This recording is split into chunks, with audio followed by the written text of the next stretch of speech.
I Kirk asked me to talk about the Nationals this summer. So let's see. Mike Davis and I went to Hobbs this summer and we had a pretty good time with an excellent result. Brian mentioned Sylvia. So in the middle there is Sylvia Grandstaff, who placed second at the Club Class Nationals this summer. On the right is Andy Breyer, and on the left is myself. And we had a good result, a good podium, three great friends. And I'm here to tell you how it went, how we did it. Good thing Sylvia's mom let her keep flying Right, gliders, huh? exactly. All right. So the last time I talked was after Narrowmine in the World Championships last winter, which did not go so great. And so my goal for this summer for Hobbs particularly was multifold. One, to apply some of those lessons learned. Some of the problems that I had in Australia, let's try to avoid those here for the Nationals, right? I had problems with distractions, with a lot of small things snowballing up. I had problems keeping focus and thinking tactically and keeping the big picture and the contest as a whole in mind. And there was a few good things that happened at Narrowmine. Excellent home life was one of those. Shared house with friends, good camaraderie, good social scene going on the ground. And oh yeah, familiar equipment and potentially reliable equipment would be a good change, right? Do I need a different glider? I really seriously contemplated this after getting home from Australia and getting outrun by flapped gliders in strong conditions. I won the Club Class Nationals in 2021 in Tennessee in a pretty weak contest, really. Most people, generally a flapped glider is better in strong conditions. And so in the very beginning of the year, I was seriously contemplating basically, do I need to buy Dave's ASW 20 for this summer kind of questions. And I obviously I settled on no as being the answer. And a big part of that was that the US handicaps are better, I think, than what the international ones were at the Worlds. And really, for the most part, most of the pilots in the club class in the US are not flying flapped gliders. There's not a whole bunch of 20s and LS3s racing at a high level at the top half of the score sheet, basically. So most of the competitive pilots are flying unflapped gliders. The Cirrus handicap is reasonable. So I did not go down that path, but I seriously thought about it. And the basic goal is to make the team again so that hopefully I can redeem myself a little bit better, right? So my win from 21 is falling off of the rankings. It's a 3-year look back for the 2025 Worlds. I got like 5th or so in Moriarty in 22. I didn't fly the Nationals in 23. I had a decent ranking from the pre-Worlds in Narrowmine and a so-so ranking from the Worlds. And so I need to get a decent performance at the Nationals here so I can keep my ranking high enough to make the team. So that was kind of the thought process through January to April, essentially. Oh, the wrong computer. There we go. Okay. Some springtime practice and finding some gremlins. I really only had 2 good soaring flights in the spring. I have 500K downwind flight with Mike chased me on and ended up in this beautiful cow pasture in southeast Oklahoma. Blue day. It went all right. I did not include the lawn dart that I did in February where I took a tow here at Sunflower and I landed at Mount Hope. And then I had a really nice 300-kilometer triangle flight in May, I think. Did Greensburg, Great Bend, and got a state record on that flight. So I had 2 pretty good soaring flights, but I basically, after that triangle flight, I brought the glider into town and put it in the garage and just started going through the little stuff. I had not spent a lot of, in 2015, before the Pan Americans, I did a huge weeks long spa day kind of thing on the glider, seals and touch ups and everything. And I had not given it that kind of attention since then. So I, um, Kirk was helping me a little bit. Kirk and Rob and I were trading, you know, plans and whatever. And I did a lot of it was just touch up paint work, gel coat repairs, chips and nicks and stuff. I redid the seals on the flight controls. Um, Worked up an oxygen system for filling mostly, got my oxygen tank installation a little bit better, and just the little things in the cockpit that make your that I kind of started to adapt to things not being quite right, basically, over 7 years of inattention. So so that was time well spent, and basically developed the plan for the season of I haven't gotten a lot of practice here locally. I haven't had a lot of opportunities to fly. I'm going to go to Albert Lee. So I can just go to a contest, set aside the time, get some practice in the beginning of June, very end, beginning of June, their contest was. And then there's a week in between that and or so, a week and a half between the end of Albert Lee and Hobbs. So can get a few bugs worked out and go to the nationals feeling proficient and ready, basically. The contest at Region 7 is I always enjoy. Good friends and good time up there. We only got 3 flying days in. The weather was kind of crummy. It's extremely wet up there. My uncle lives 90 miles from Albert Lee. He did not get his crops in the field till like June 10th. The photo on the left is the first day that we flew, crossing a blue hole, and it's kind of hard to see, but if you look at the ground there are puddles everywhere. The ground, and what was not actually underwater was just mud. And I was quite stunned that we actually were able to soar, let alone cross country that day.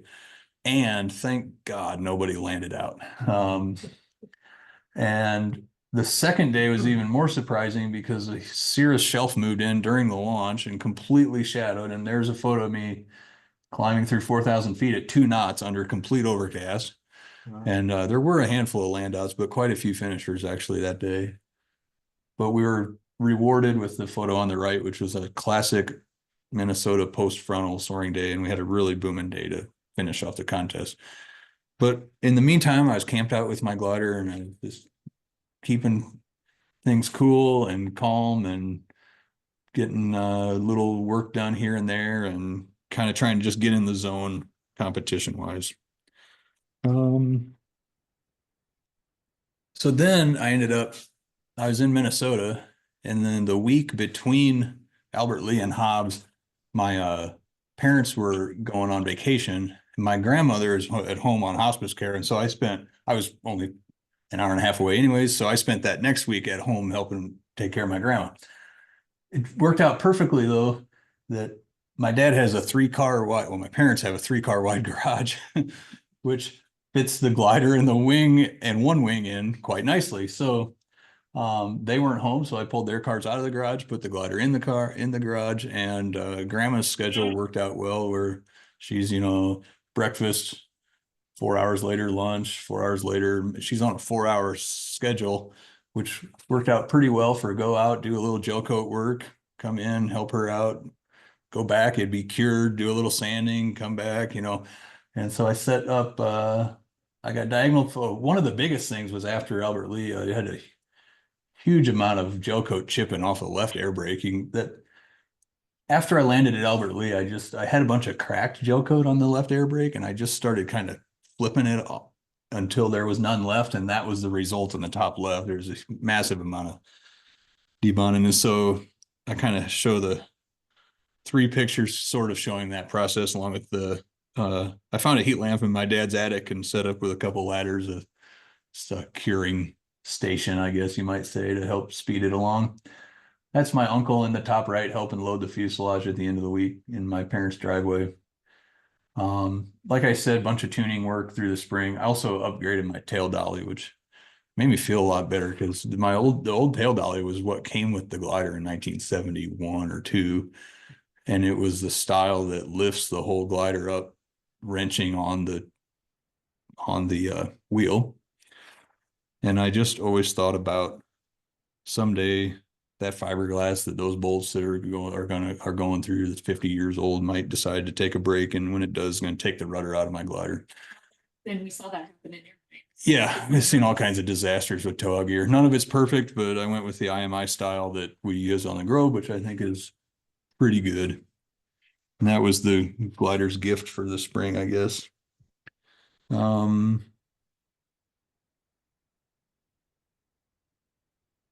Drive to Hobbs. Okay, so after the Narrowmine presentation, Mike says, "I'll crew for you at Hobbs. You need some help. I want you to win this thing. I'm going to be there to keep your mind in the game and all this encouraging stuff." So that's great. Then he says, "By the way, I'm not riding with you in your old piece of crap Subaru. It's going to die. I'm driving my own truck." Okay, fine. About 150 miles out of Hobbs, check engine light comes on, starts stuttering. And long story short, we had a coil go bad and we were misfiring on one cylinder, drove the rest of the way in, which then led to a catalytic converter going out because we drove too long on it misfiring. But we made it and hit 333,333 miles on the way. Photo on the bottom right is the example spark plug. The plugs were well due for a replacement. Top left is turning on to Kellogg Seneca on ramp leaving my house, and the bottom center there is arriving at Hobbs. So the trip was not uneventful, I guess. And this is so we start to think back to the chain of events in Narrowmine that led to mental overload, right? It's like, okay, great, we're off to a good start here. We pull into town running on 5 cylinders. And then we go to open the glider up, the trailer up, and one of the lift struts on the glider is dead. Cool. So now I've got 5 cylinders. I got one cylinder in the car dead and 1 cylinder on the trailer dead. And so we go to the hardware store, get a 2x4 and a C-clamp. We can still, the two of us can lift the top, the two of us have enough strength with the one remaining lift strut. We are able to open the top up, get a 2x4 in place, which we custom cut and fitted and marked. And we have the ability to open the trailer. So that's very important. I get on McMaster car, get my tape measure out. I attempt to order some replacement lift struts, which was completely unsuccessful. And then but we got there, I think we got there the day before the practice started. So we got the glider out and were able to assemble it. The first practice day I did fly. I did not go cross country. It was a pretty so-so day. And my main focus that day was to practice going through the start line because it was a new to me procedure because I had not flown the nationals a year before with an altitude and a ground speed limit on the start. And so I just practiced setting that up in my computer, how it works, what I see on my computer if I go through too high, for example, or too fast. And just setting some stuff up on the Audi to help me navigate to that start. And so that was my achievement for the practice day. A few guys did fly and a few of them landed out, including Mike Sorensen. And it was quite windy that evening. And so anyways, Danny grabbed me and I ended up going on a retrieve and getting Mike. So Mike ended up winning the 15-meter class. So it was a lucky land out for him, I guess.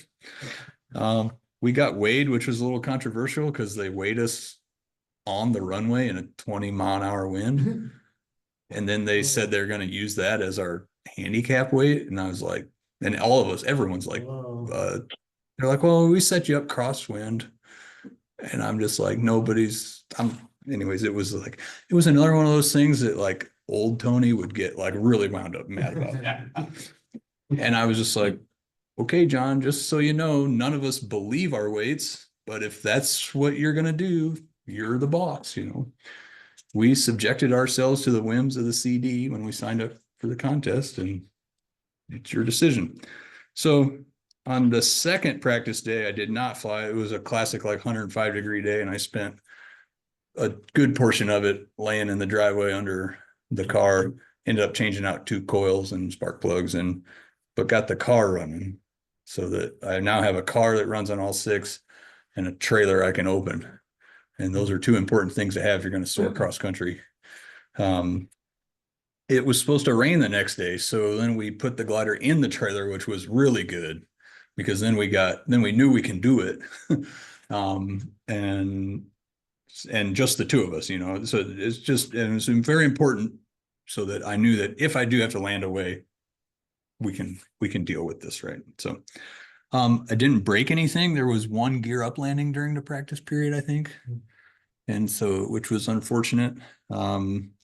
And I wasn't too concerned because I've flown Region 9 contest in Hobbs a year before. So I knew I've been to Hobbs before at least. And it wasn't a high priority for me to, get local area familiarization or anything like that during the practice period. For those of you who haven't been there, Hobbs is essentially it's right on the Texas-New Mexico border. And practically speaking, the highway that goes through Hobbs separates oil from farmland. And to the west is essentially oil fields with a very few farm fields. To the east is pretty much all farm fields and very landable. To the west is generally very not landable. And of course, the soaring's usually best to the west, like everywhere. So the very beginning of the contest, we had 2 days off. First day we gridded, didn't launch. Second day was canceled. We didn't even try to fly. So the contest started off slow, but that was okay. Just get a few things taken care of, get our shopping list taken care of. We had rented an Airbnb along with Andy Breyer and Noah Ryder, who are Elmira guys. Mike was there and their crew, Roy, who was a junior at Elmira. And we settled in really nicely at the house. Mike was cooking us breakfast every day and coffee. Good. And I have a direct quote from him on one morning that I kind of like to cook, is what he said. And I immediately texted Linda. So contest day 1, we're finally flying. Neiman had awful luck. We came back from the pilots meeting and his label was totaled on the grid. The wind had picked it up, had pushed the horizontal tail under the glider's nose that was behind him. And when we came out from the pilots meeting, the horizontal tail was broken down. The tire was flat. And when they went to put the glider in the trailer, they had a hard time getting the landing gear retracted. It had gotten up high enough that when it hit the ground, it bent the landing gear. So contest day 1, and he was out, and I was parked just 2 gliders in front of him. It was a purely bad luck situation. It was a short task. We were really tow plane deficient, especially at the beginning of the contest, which we had a nice long soaring day, but we did not have the ability to take full advantage of it because we had about a 2.5-hour launch. And so we had a short task, 3 areas, not super high. 9,000 at Hobbs is not super high.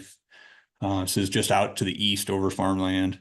I was 40 seconds under time, scored well enough on a short task. Not a lot of points for the day. Do a good job. Don't give a lot up.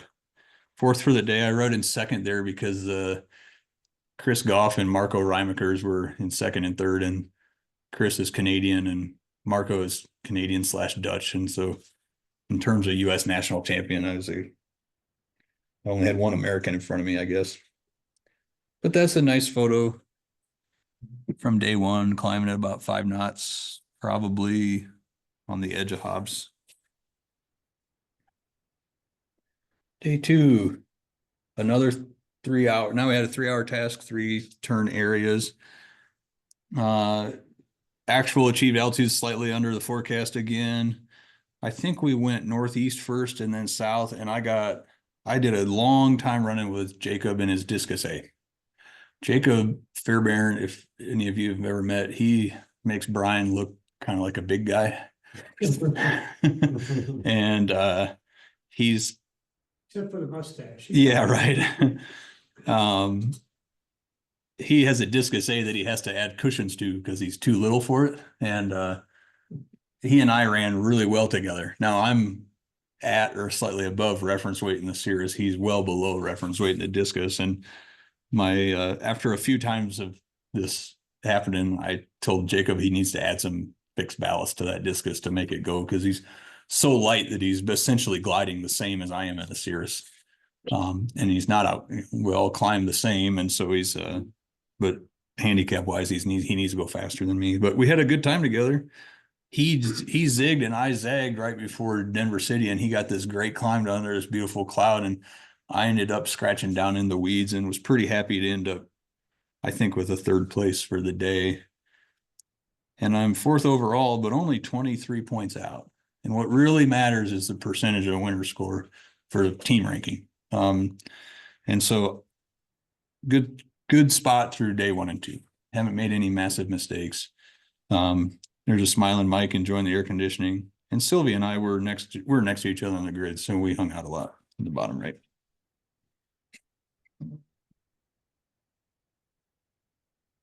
Day 3, forecast 10,000 east, 12,000 west. 12,000 is not high enough to go west of Hobbs.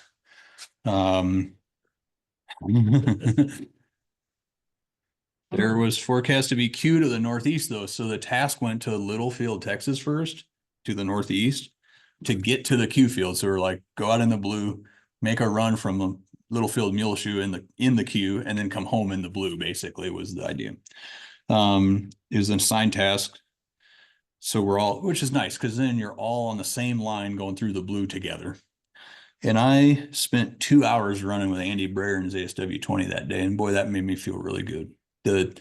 And it wasn't, he was out gliding me, but I was keeping up with him because I was finding better cores than he was. I was gaining it back in the climb. We weren't climbing in the exact same thermal. I was able to find, we'd be in 5 or something, and I make a shift and find 7 kind of thing.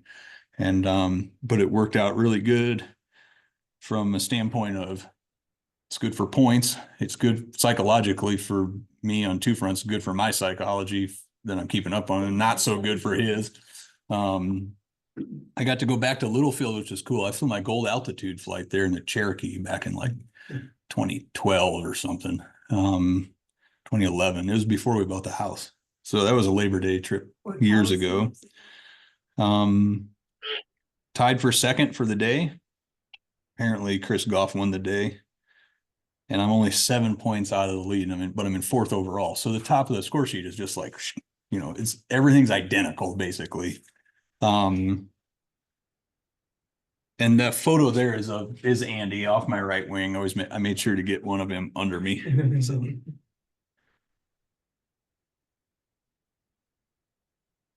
Day 4, kind of same forecast, another 3-hour area task.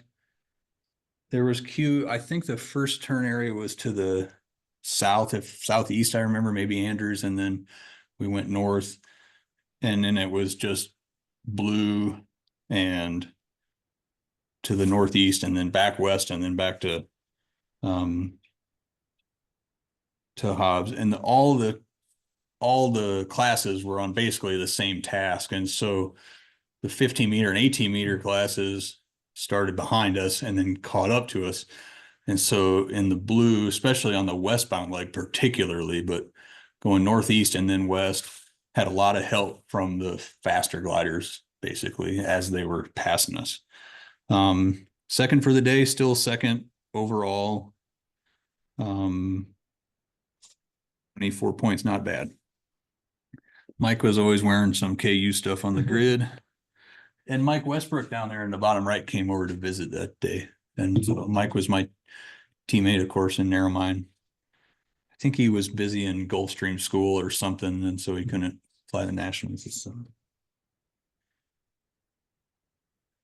Okay, day 5 turned out to be a deciding day for the contest. The forecast, and I'm not, so my notebook here is the notebook I had in Hobbs, and I was making notes of the forecast every morning, and this is what I wrote down in the pilots meeting. Isolated storms north and northwest. Okay, 12, a little bit higher and a little bit stronger than what we'd been seeing. So they gave us 2 turn areas up to the northeast. And the picture I put over there is looking west of Hobbs before the start. and it's blowing up out there. You can see a huge anvil, right? That is not the direction we were going. That's to the west. We're going north. I kind of took that as a sign of things to come, though. And the old saying, start early and pray for rain, sort of kicked in. And there were queue forming on course.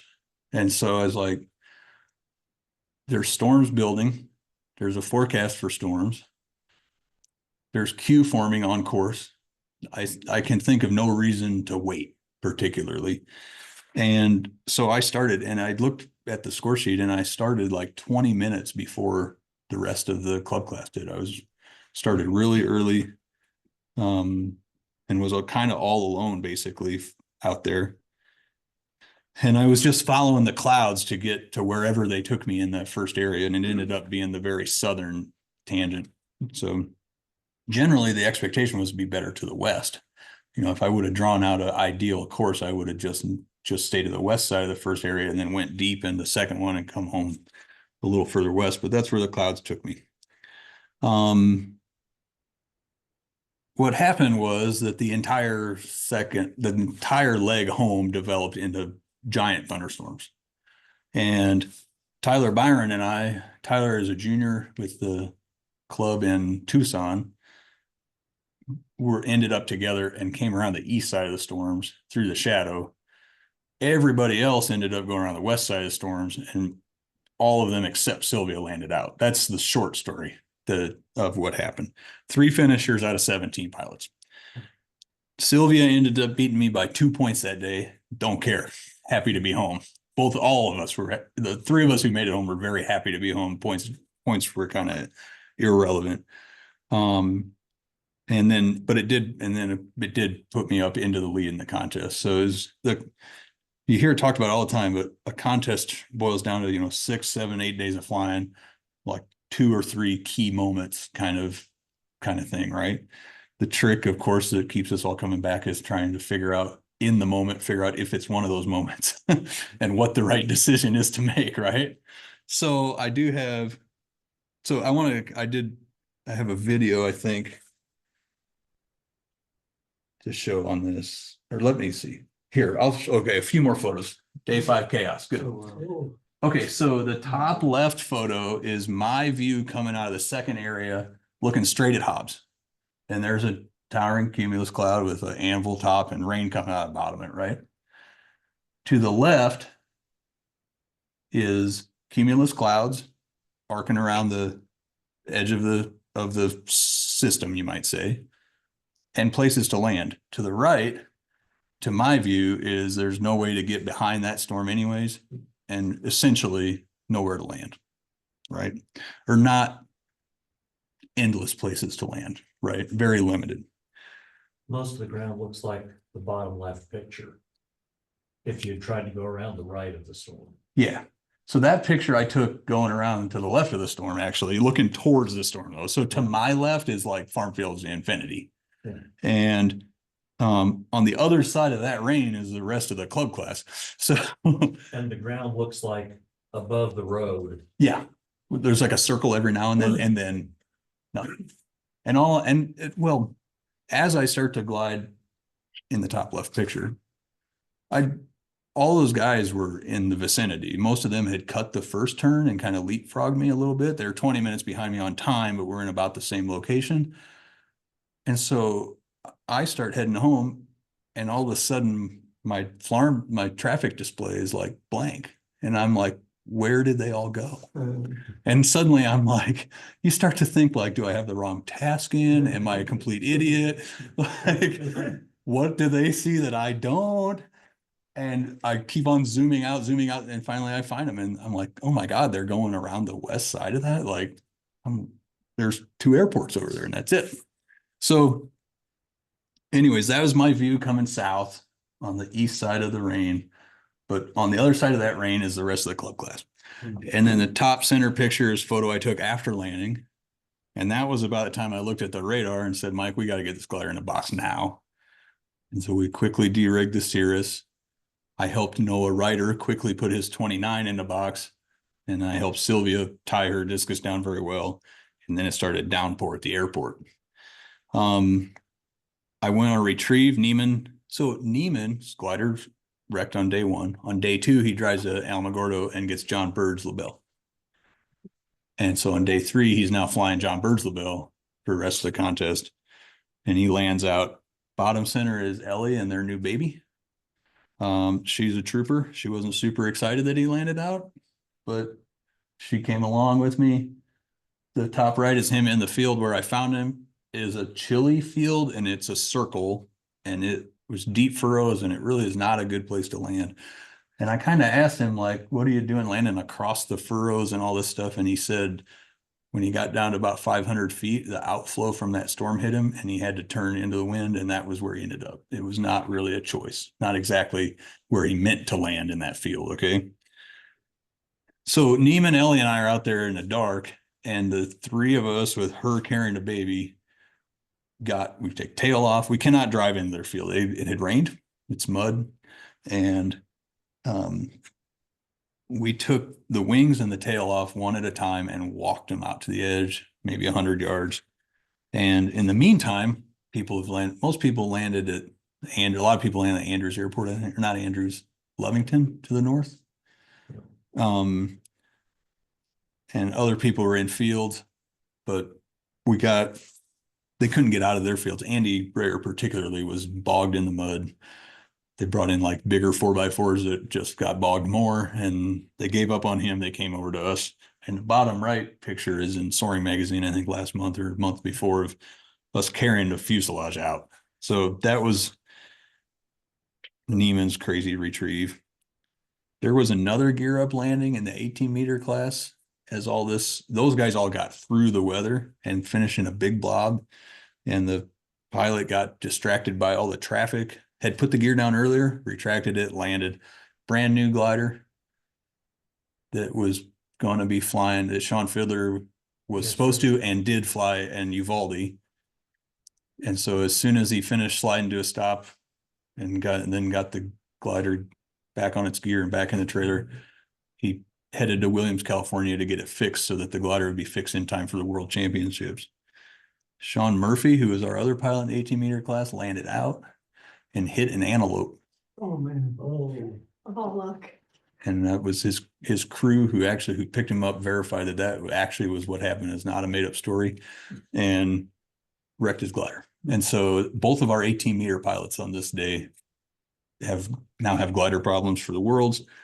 Andy's stuck in the mud. Tim Taylor in a 15-meter class, their task went further north than ours, and he hit airspace and poof, minus 100 for the day, and he's not going back to World Championships. So it was tough break from him. And big shakeup in 15-meter class because Noah went smartly. He did not dive through a hole in the rain like many others. He just went all the way around it, finished from the southwest rather than the northwest, gave up like 160 points, and ended up second in the contest overall. After that, he had been leading the 15-meter class. So it was a chaotic day in all classes. Now let me see if I can make this work. Have the playback on WeGlide. I'm going to have to adjust the screen sharing.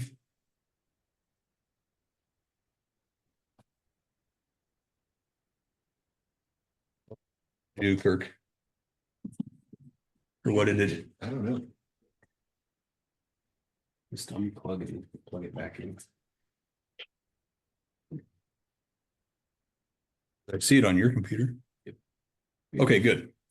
Okay, I just put Andy and I's traces in to just because everybody went the same place Andy did. So this is pre-start. You can see that big storm out to the west that I took a picture of. And here I go, and everybody else stays back, and the queue are forming going towards turn point 1. And here they go. And so we run the same line, right? They're just 15, 20 minutes behind. And you can see over there on the leg home, stuff's already starting to build up and blow up. It's also blowing up in that second circle, at the edge of that second circle, which is Portales. I hit the edge circle and head west.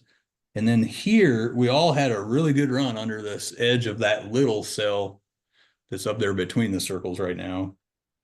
and got back some really good height. Now, at this point, we are both at about the same geographic location and the edge of the circle. The difference is those guys have to fly 20 minutes more because they started 20 minutes later. So my computer right now is saying if you go home right now, you're going to be right on time. Theirs is saying if you go home right now, you're going to be 20 minutes under. So they need to go further into the circle, they think, to get more distance.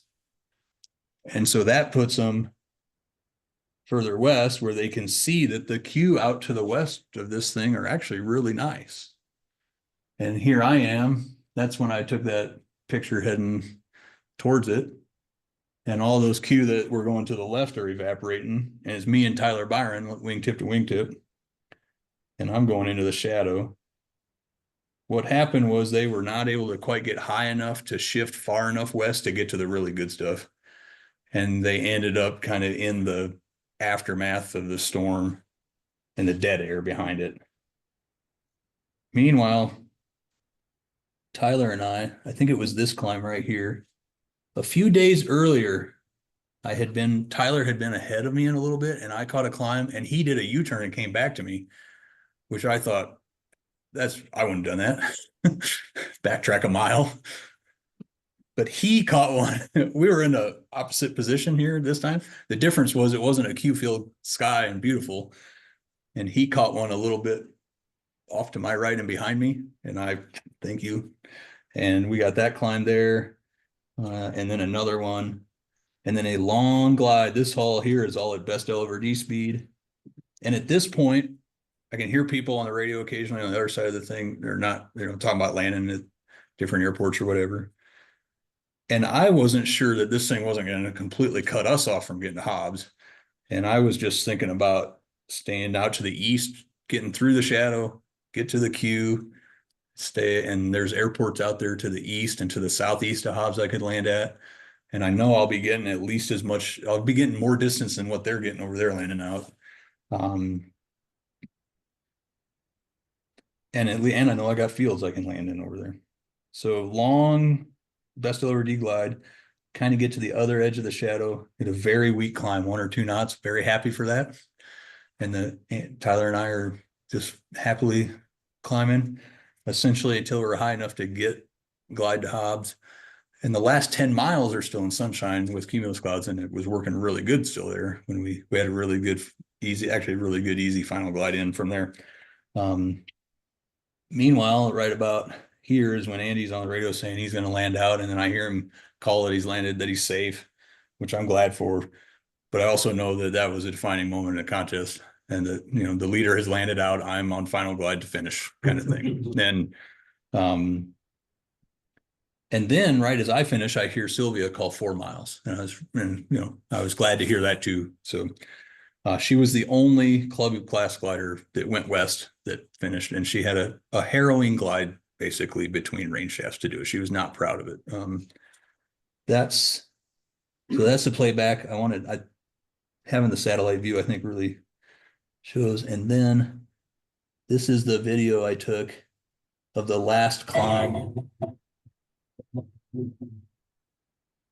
under complete shadow with Tyler. And there's Tyler. So there's rain, there's my oxygen, there's more rain. But you can see the terrain under me, just dirt fields everywhere. It was a good place to be. So that was the drama of day 5.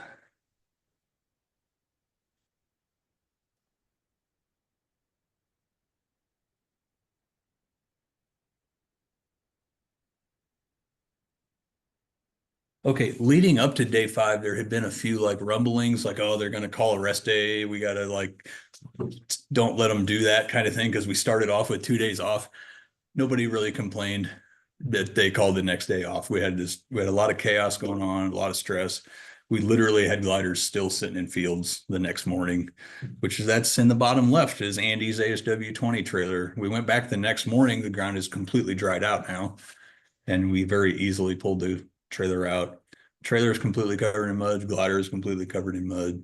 He spent the rest of the day basically in the hangar with the fuselage upside down cleaning. The rest of us were drinking water and Gatorades and watching, basically, was how we spent the rest day. It was a very beautiful soaring day, as you can see. A little bit of heartache for missing that day, but oh well, it's part of the deal.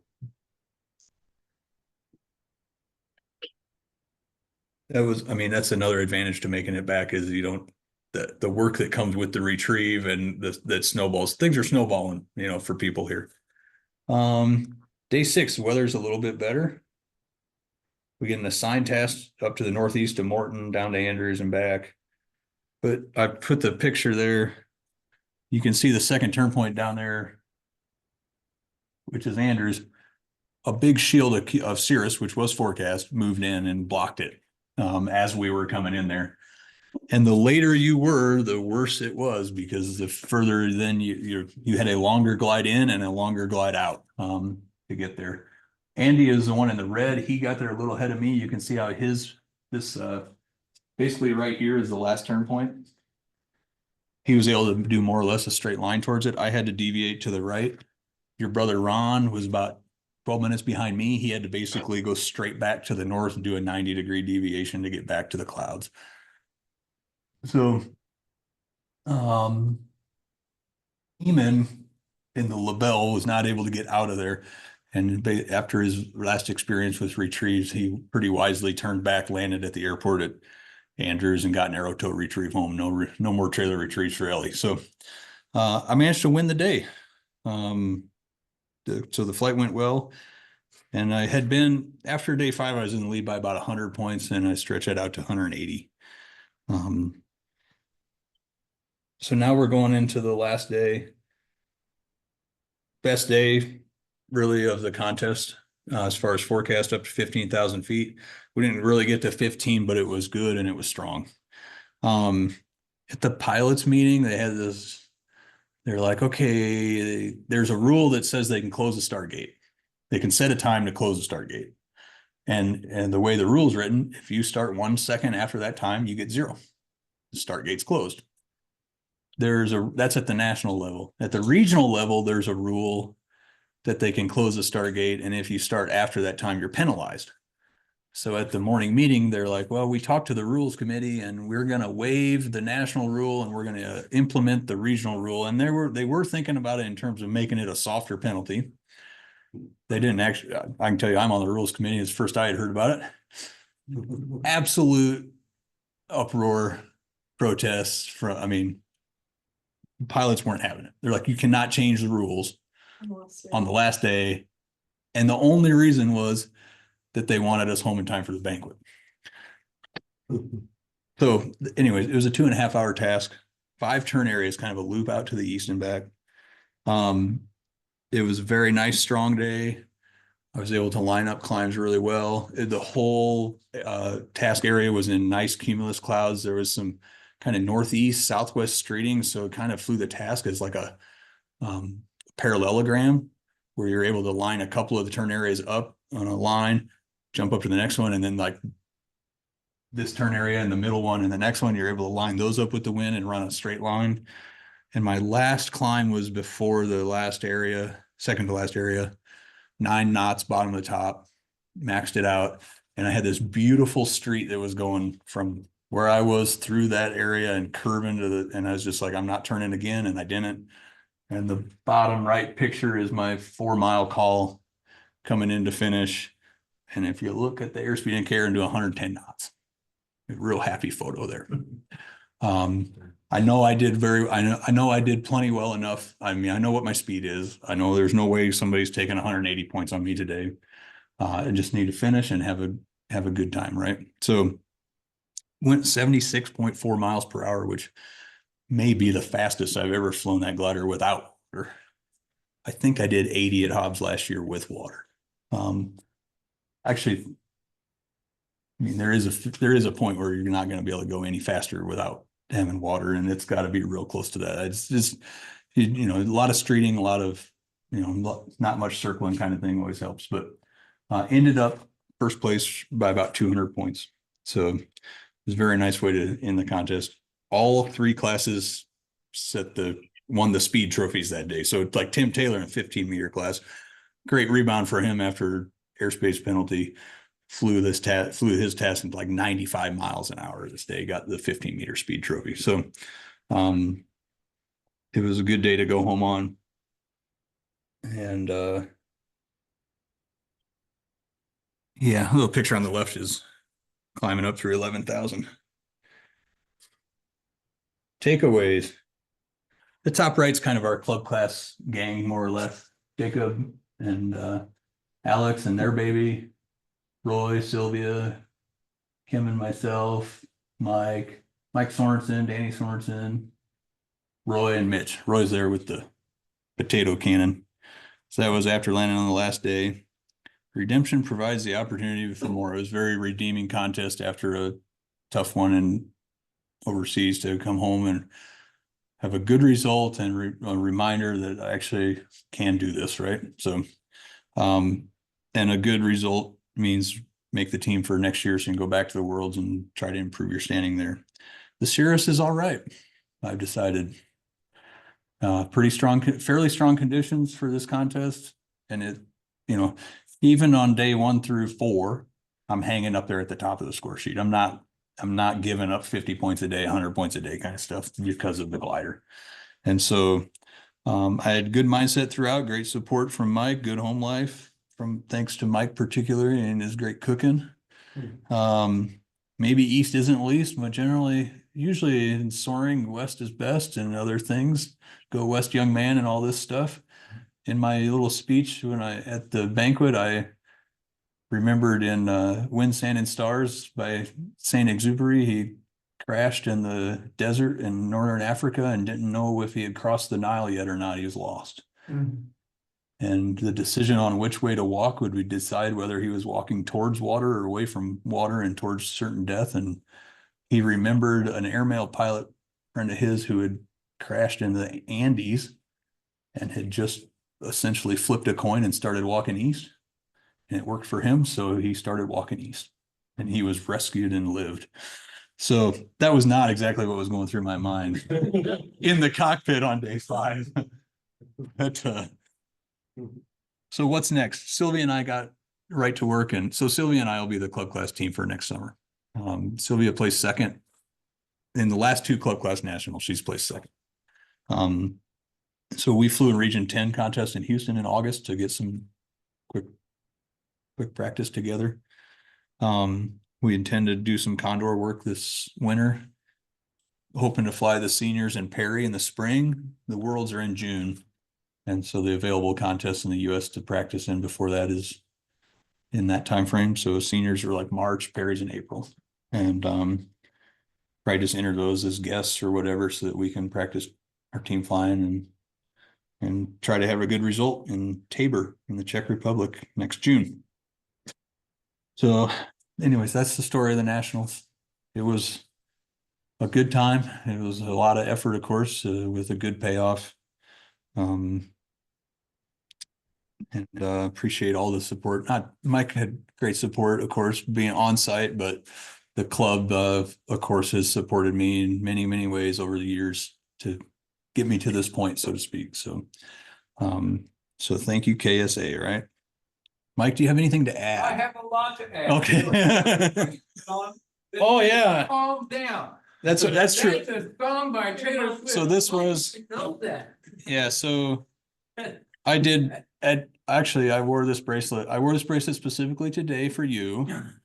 And this is the friendship bracelet I got at Arrowhead Stadium at the Taylor Swift concert. And it's Calm Down. You need to calm down. It's kind of one of my anthems, I guess. And so I did wear this bracelet every contest day this summer, just as a reminder. Tony, I would like to make one strong point in that I remember your talk about focusing and doing that, and I watched you implement that at Hobbs. Yeah. When things would come up, they would you'd put them in another place that didn't need to be dealt with right then, or you didn't deny that they were there, you just didn't stop your focus. The other thing I wanted to say strongly is that, I forget, Sylvia had a text on the last day that struck me, and it said boogity boogity boys. Now that's racing. I think that dude, I mean, it was a great final for the contest. But the thing two things I want to say. One is, Tony kept me clued in on all the things he was doing prior to the contest. Leah sent me a 3-page outline on how to help Tony. Single space type. I got reading it, got down to the foot rub. But the other thing was that it wasn't his flying skill. Well, it was his flying skill, but it was also his preparation. I have a picture of the back of the Subaru opened up that is completely filled with boxes labeled with everything you need and a huge tank of oxygen, which, you know, he could have manufactured farm equipment with that much cutting power. But it was also brought along not just to have enough, but enough to share with other people. And that was the thing that is most important that I don't think he would say, is that he was an ambassador for Canada Soaring Association in a way that I don't think can be equaled in terms of his attitude, his friendliness, his support for his competitors, his focus, his demeanor. I could go on and on and on. I mean, you know, he wore a suit for the presentation. That's a sense of intentionality. He says, I intend to uplift this operation. Yeah. I intend to do well. I intend to be prepared. I intend to make decisions as we go through this. And for me, it was great. You know, if he could have just shown some humanity toward me in other ways, I think it would have been a lot more effective. But Tony, I want to thank you for the experience. And if I get a chance, or I could do it again, I would in a minute. I learned a lot about the camaraderie, how people focus, the reliance on simple checklists, not just for takeoff, but for retrieve for other items. I mean, things don't go floating off into the ether when you're flying a contest and you're focused, and that was a great lesson. So thank you, Tony. Thank you very much. It was good. One thing I will say about Bottom line there. What? Mike. I think we are. I'm going to. Because they have a lot of teenage projects. That's close to Bulgaria. as far as one thing that is really nice in the club class is that all the pilots really are friends. Yeah. We regularly communicate with each other. We've sort of grown up in the sport in parallel, and a lot of us have. There's quite a few of us about the same age range. And so we do support each other, and we cheer for each other, and that kind of thing. And one thing actually in the Soaring magazine that just came, there's a great article about the World Championships in Uvalde, but also Thomas Greenhill wrote a really good article about his experience at the Junior World, where he placed second in the standard class at the Junior Worlds in his first international contest.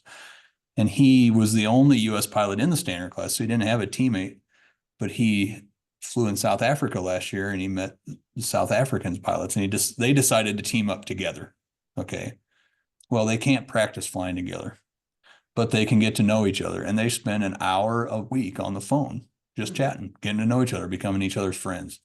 And I thought that I'm really glad he included that in there. I think there's a lot of merit to that, if you want to fly well with somebody, I think you need to know that person. I've been lucky with Francois and Mike and now Sylvia that there's 3 people that I've, consider to be very good friends, good teammates.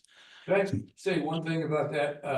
The first banquet of the first meeting, I didn't know any of the other pilots, any of the other crews. And I'm sitting there, and Andy, who's going to be rooming with me, sits down and starts talking to another pilot, and he talked for, 10, 15 minutes and gets up and leaves. And the guy sitting across from me says, well, I've never talked to Andy that I didn't feel better after he left. And I realized that it wasn't because he left, it was because he had been there.